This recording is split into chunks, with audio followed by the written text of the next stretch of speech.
Good evening, John here.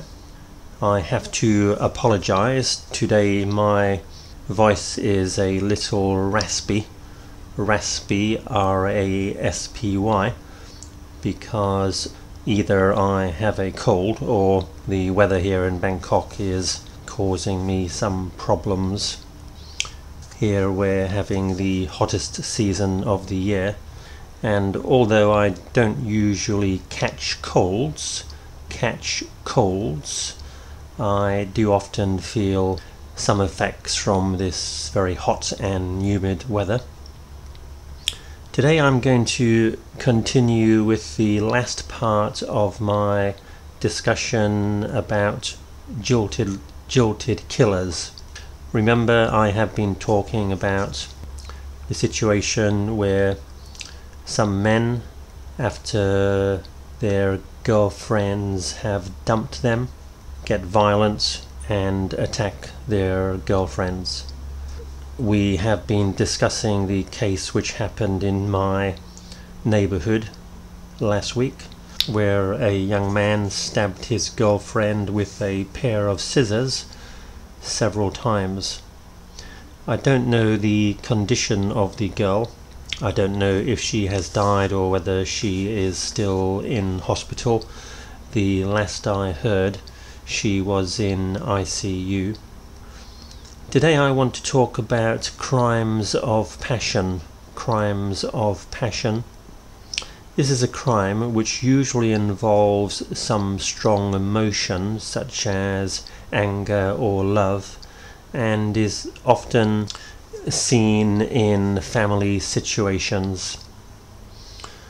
One famous case, for example, was the killing of Marvin Gaye. Marvin Gaye, a famous singer and songwriter in America around 30 years ago. He was killed by his father, who shot him twice in the chest. However, as far as I understand, the father did not go to prison because of the circumstances of the killing. In crimes of passion, the judge will often be quite lenient, L-E-N-I-E-N-T, with the culprit, C-U-L-P-R-I-T, because the judge thinks there are mitigating circumstances, M-I-T-I-G-A-T-I-N-G. In the situation with Marvin Gaye and his father, Marvin Gaye apparently had a history of paranoia, and people were concerned about him maybe committing suicide. And he did not get on well with his father. They were constantly arguing, and on the night that his father shot him, they had a serious argument, and according to Marvin's father, he was worried that Marvin may kill him or his mother, so he used a gun to defend himself, shooting Marvin twice in the chest. And as I said, the judge decided that this was a crime of passion, therefore a more lenient sentence was appropriate.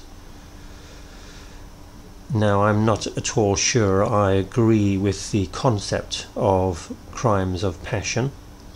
The idea that a crime may be less bad because it involves some emotion like love or anger.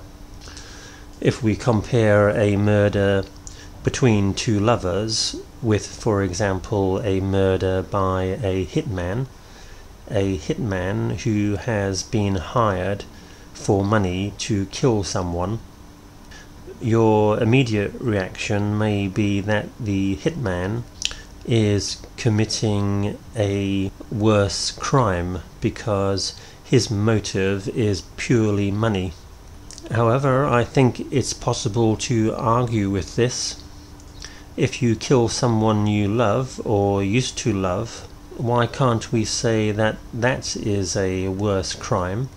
Because you know and at least had loved this person, and in the eyes of some this may seem like a much more terrible act.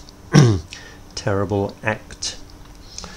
Let's look at the situation with the man who attacked his girlfriend. As I understand the story, this girl had a small street stall, S-T-A-L-L, selling sausages, and the man attacked her with the scissors she used to cut the sausages. Let's try to imagine what may have happened during the time before he stabbed her. Maybe he went to talk to her, to say that he still loved her and he didn't want her to break up with him, but she would not change her mind. She told him that, I do not want to get back together with you. Maybe she may have said, I don't love you anymore.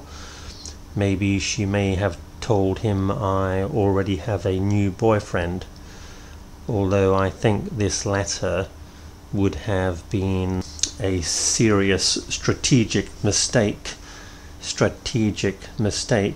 because it would have been like showing a red flag to a bull.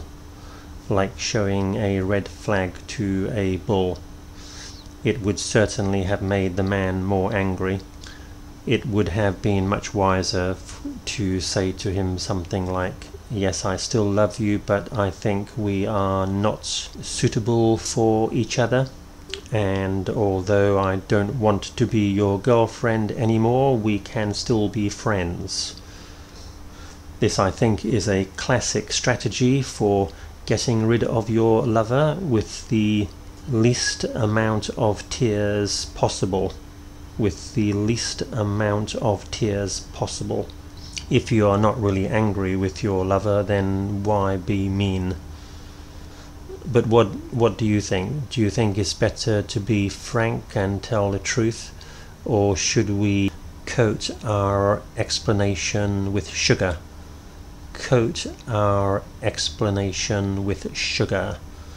To make it sweeter to swallow, to make it sweeter and easier to swallow. I think in practice most people will go for this latter strategy. They are not usually frank with their lovers, partly because they don't really want to upset them, and also because it is quite difficult to be so blunt, B-L-U-N-T. So do you think in any way this guy deserves leniency from the judge when he goes to court? Leniency, L-E-N-I-E-N-C-Y. Is this a crime of passion, and should we be sympathetic to the man? Well, I can tell you my opinion straight away. I think not at all. We should not have any sympathy for him. You will remember in my first discussion about this story, I explained that all violence is caused by ideas, not by instincts or emotions. So we need to examine the guy's ideas to decide how guilty he is and what the punishment should be. I'm going to guess that his motivation was anger out of rejection, and he attacked the girl because he wanted to hurt her, to somehow alleviate his own pain. If you have watched the video, remember I have posted the link in the first two discussions. You will see that he chases the girl, quite determined to attack her.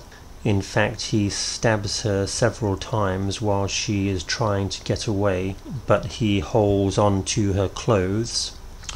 totally committed to his act of extreme violence.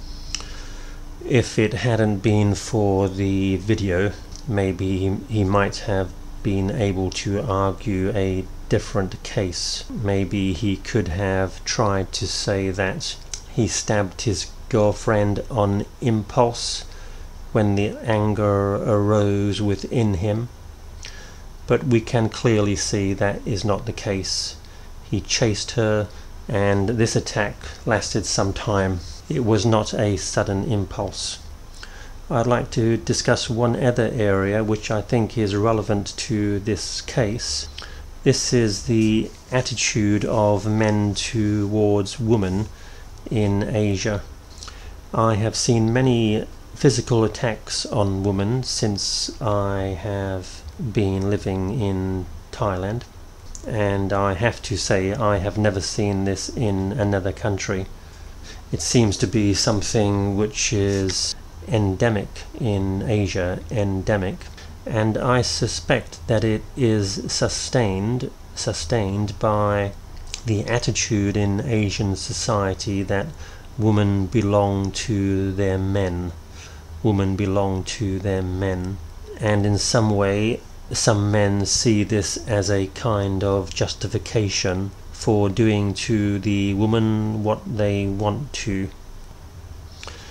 I think most likely when this guy does go to court, he is probably going to find a sympathetic attitude in a Thai court.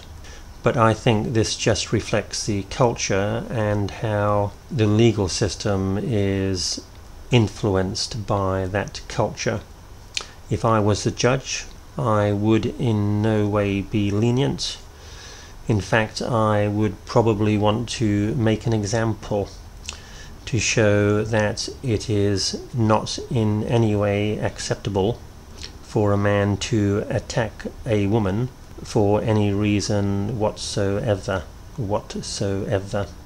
And I would totally reject any idea of clemency, C-L-E-M-E-N-C-Y,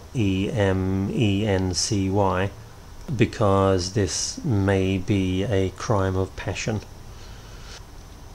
I think if you're going to attack someone who you say you once loved, that is a more serious crime than if you attacked a stranger. Although this is probably going to be contrary to the way the court will think about this case. So what about you in your life? Have you had any experience of this kind of situation? Boyfriends attacking their girlfriends after they have been jilted?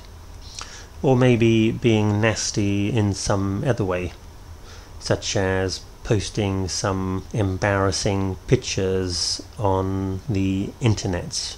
Embarrassing. I think this is called revenge porn. Isn't it strange how relationships which once harbored love, H-A-R-B-O-U-R-E-D, can later harbor hate and revenge? In my opinion, if you really love someone, if you really care for someone, then you would not want to hurt them no matter what they did. If they did something totally wicked, I think the mature way to respond would be to try to understand why they had behaved in that way and see what you can learn about yourself and relationships from this situation. Okay folks, that's the end of the discussion on this topic. So now I will say good night, and I think my next topic is going to be talking about money. Good night.